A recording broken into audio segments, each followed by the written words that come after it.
Welcome to Discover Indie Film. I'm your host, Jeff Howard, and I've got John Gray on Zoom with me. Hey, John. Hey, Jeff. All right, so for those of you who did not listen to the episode before this one, you really should. John and I talked all about his work and his films and his personal history as a director and a writer and a showrunner. Just a really great conversation. Really, I'm so glad that we had that conversation, because now I know more about you, and it's a really cool story. And I'll just tease people with this. It's like, if you want to know somebody, if you want to hear the story of somebody who, as a high school kid, managed to hang out at or near the set of Dog Day Afternoon, that's John. And it doesn't get cooler than that, does it? Not for me, it didn't. Talk about a great film too. My God. Oh man, yeah. Hey, oh my God, I accidentally just gave us a segue. I just mentioned a great film, because this episode, not an interview, this is a Discover Indie Film 4 questions, which means you're going to share 3 films that you love, a film you think is underrated, a film you think is overrated, and a lesser known film that people should seek out. Admittedly, yes, this was originally just my way to get good movie referrals from guests of this podcast. But sadly, sure. I've talked to too many people now. I have a list of films. But you and I are around the same age, so hopefully I will have seen most of the films you bring up. Maybe not. Right. Who knows? Maybe not. We'll see. All right. I got to admit, these young people name films. I'm like, I'm too old to have caught on to Korean cinema. Sorry. Right. Yeah. Like, that's a whole new culture. You can't expect me to catch up on thousands of hours. No. There's very, very, very little exotic in my list, I'm afraid. But same here. My 3 faves, and it's really, really difficult. You gave me some warning about this question, so I spent some time thinking about it, and it's really difficult to come up with 3. But I will say 3 of the favorites are The Philadelphia Story, Casablanca, and Pan's Labyrinth.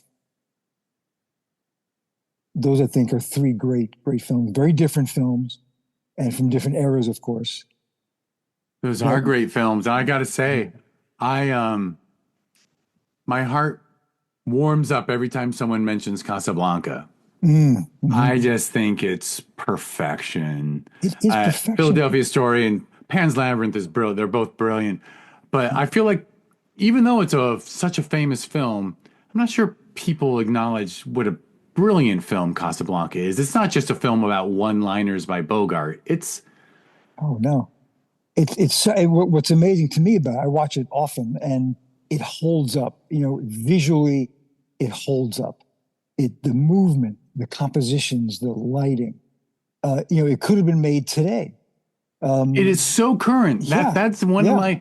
I know it's a false thing to make it fight with Citizen Kane, but when I watch Citizen Kane, I'm watching something that's dated and of its time. And Casablanca it feels as current as ever. It's not dated at all. Yeah, no, it works. It just works. And it's a brilliant performance by Bogart. I mean, it's emotional. And, as you know, at that time, he was not known for doing these kind of romantic roles. He was not a leading man. He was playing, killers and bad villains. And it was a fight with the studio to get him to play that role. But I mean, he is so soulful in it, and it's a beautiful. I mean, every player in that film is brilliant. But for me, it's always been like, okay, this is why Bogart is Bogart. This is the defining Bogart movie. It is, and it's just So absolutely, big applause for that. But no. I certainly don't want to ignore Philadelphia Story and Pan's Labyrinth. Also great. If you felt like naming another one or two, I always joke that the rules are bendable, but I appreciate Right. I appreciate that you understood the spirit of it. That I know, it's not like the best. Name the 3 best films ever made. It's just, we can't talk all day. So 3 films that you love. Those are 3 favorites. Excellent films. Yes. Well, I'll throw you two more real quick. A New Leaf and Harold and Maude. I don't know A New Leaf. I'm gonna have to check that out. Oh, oh, oh. I almost envy you not knowing it because I envy you being able to watch it fresh. It's an amazing. Elaine May wrote and directed it, and it's just genius. Walter Matthau. Oh man, you're in for a Oh, treat. I get it. 1971, Elaine May. Yeah. Oh, excellent. All right. I'm gonna find a place to watch it because Yeah, this is the golden era for me. It's post film festival. I don't have to start watching. I right. got a couple weeks before I have to really start diving into the submissions again. So, Yeah, yeah, yeah. and Mathau is a national treasure. So, Absolutely. And he's at his best in this movie. yeah, I'm glad you threw in two more. Yeah. And I have been debating if I should force our 17-year-old to watch Harold and Maude. Oh, I think so. I was probably about that age when I Appreciate saw it. it. By the way, she's a huge horror fan. She only wants every weekend she says to me, "Are we going to watch a horror movie?" I'm like, Oh, "I'll watch a horror movie with you." Like I yeah. was she has made me much more of a horror fan, but Have you seen The Babadook? we just watched it not long ago. Yeah, yeah. That's one of my faves. Oh, that was an interesting one to sit in a room with a mother and daughter and watch. Right. Right. Oh my God. Yeah, so good. All right, well, question number two is a film that you feel is generally underrated. Well, this is might sound an odd choice, but there was a movie a few years ago called The Gift. Jason Bateman, Rebecca Hall, and Joel Edgerton. And I think Joel Edgerton has one of the most interesting resumes in the business. This guy makes so many brilliant choices, and I know he writes. He might also direct, but phenomenal actor. I think he got on the map with the James Cameron film, which is escaping me. It'll come to me at 3 a.m. I'll call you back. Oh, but Edgerton is great. I think he's an Australian actor, and The Gift is just a really good kind of thriller. A little bit of a social satire, but I highly recommend. Just really, really good ride. It's funny, I'm trying to look it up for you. I've got IMDb in front of me. And Joel Edgerton. Oh, anyway, I'm not seeing the Cameron one, but You're gonna laugh because it's like the most famous Cameron movie ever. oh, do I have to go way back? Well, yeah. No, he's making like 4 of them now. Oh, Avatar. Avatar, thank you. Oh, he's that. Oh, I'm looking at his picture. Right, right. I always think of Avatar as that Sam Worthington guy, but Right. I think it was Sam Worthington. Anyway, Yeah, God, yeah, Avatar. yeah. Oh, so he's Yeah. good for him. He's got Avatar money, so he can make great. Yes, that's right. Well, that's an easy sell to watch in my household because I think my wife will watch anything with Jason Bateman in it. Yeah. He's great. Excellent. All right. Excellent. Underrated. Do you want to do an overrated? Well, overrated, and oddly enough, we were talking about James Cameron. So I feel that Titanic is an incredibly overrated movie. Yeah, I can't argue. I mean, effects, scale, scope, realism, phenomenal. Storytelling, just Leonardo DiCaprio, genius, brilliant actor. Didn't buy him for 1 minute as a, world weary gypsy kind of guy. He was a boy. He was a boy. Anyway, I could go on and on, but that was one movie I thought. Well, and as you mentioned with Casablanca, you can watch Casablanca once a year for the rest of your life. Yeah. And it's always excellent. And I admittedly was a Titanic defender when it was fresher because people were ripping on it. And I'm like, wait a minute. It's a pretty great film at the time it was out. And then, over time you realize the story just doesn't hold up. Yeah. And you just have to wait 2 hours to watch the thing sink. Right. Right. And then watching it sink is amazing. Right. That's like amazing. Yeah, that's the greatest. But Cameron is a brilliant writer in his own right, and he has so many films that are better than that. So Oh yeah, no, he's amazing. And I can pretty much guarantee you that at this moment in time, James Cameron is not talking about a film of mine that's overrated. I'm pretty confident about that. So, agreed, agreed. he's got No, the they last laugh. that's my joke about Tom Cruise when I tell people, look, Tom Cruise doesn't need me to go to his movies. He's doing great. Right. He doesn't need that film festival runner guy to like rush out and see his latest thing where he's doing his own stunts because Right. he's got his people. He doesn't need me. Yeah. So, Yeah. me not being a fan doesn't hurt him one bit. Yeah. But anyway, all right. Well, we got one to go, which is a lesser known film.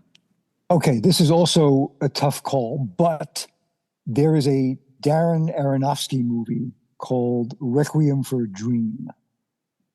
Jennifer Connelly and Jared Leto, and just a stunning movie visually, and just the story, and of course the performances. It's like a fever dream. It's a really I highly recommend it, and I don't think it really got its due. Yeah, it's beloved, I think, by the indie community, but yeah, that was the first film after Pi, and just that's pretty amazing work. Yeah. Yeah. My claim to fame is that one of my earliest dates with my wife was a screening of Pi that Aronofsky did a Q&A afterwards. But then we weren't together when I saw this was that film independent feature project based in LA, and so I actually did get to see him do a Q&A after Requiem for a Dream, which was great. Pretty. Yeah. But that's an excellent film. Yeah. Yeah. Great stuff. Fantastic. Excellent. Well, hey, we made it through that really fast. All right, man. All right. Well, now people have some homework to do. Yep. Yep. And those same, the clickable links, your website and your social media will make clickable links in this. Great. And everybody should, hey,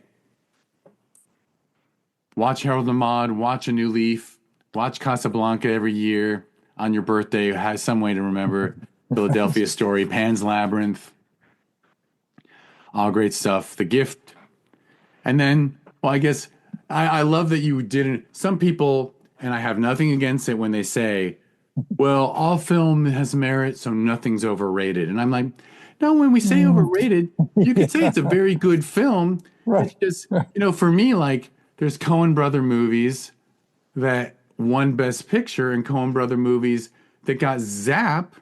And I'm like, the one that got nothing is the better film. So I'm going to call the one that got Best Picture overrated because it's not even the best Coen brothers film. Right. Right. Doesn't make it a bad movie, but it's not the best. Yeah, it's a great movie, but overrated is just sort of a reaction, I think, to Hollywood self-sell. I mean, look, the Oscars were just started to sell movie tickets anyway, so yes, just self-celebration, convincing people that, and I believe that film's important. Yep.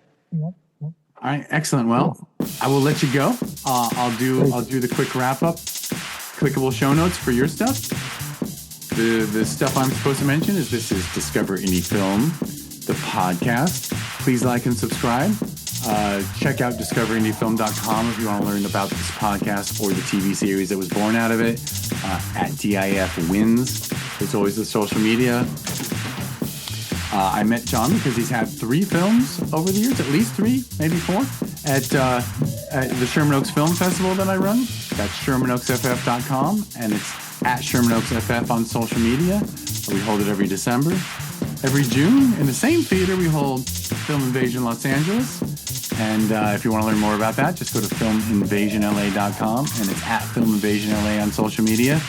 I didn't mention in your interview wrap-up, but fingers crossed, for 8-9 years, people talked to me about a second Film Invasion, like in another town. Oh. And I actually think Lima, Peru is going to happen. Oh, wow. How good is that?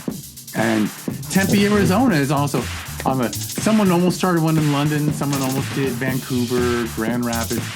But it looks like, I can't believe it, we're going to have one in South America. That's great. Cool. Congratulations. I love that.